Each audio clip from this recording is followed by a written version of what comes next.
What does that possibility look like? Well, Sir Neil, I always appreciate it when people say nice things about me. Sino ba naman di makaka-appreciate pag maganda yung sinasabi tungkol sa'yo?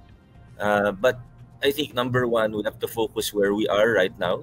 And I don't even mean position-wise or politics-wise. Just as a rule of thumb or guiding principle in life, kung nasan ka ngayon, do your best. Wherever you are, gawin mo kung anong kaya mong gawin.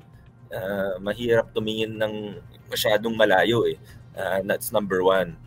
But number two, again, I think what's more important for Pasig and in general, we have to develop more leaders. We have to develop younger leaders. We have to empower the next generation. Kaya sa Pasig, ako ang iniisip ko hindi kung anong position ko, whether congressman or any other position in the next cycle. First of all, kakapanalo lang, isipin natin ang gagawin natin bukas. But in terms of long-term thinking, of course, kailangan din natin mag-isip ng pangmatagalan.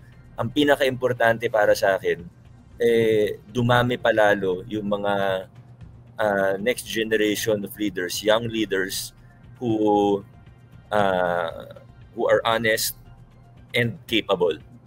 Yan talaga yung kailangan natin. So moving forward, that's one thing that I will really think about, that I will really plan for, how to help, how to do my part in developing or helping a new set of leaders who are even better than us, help them, empower them, and to help them rise up.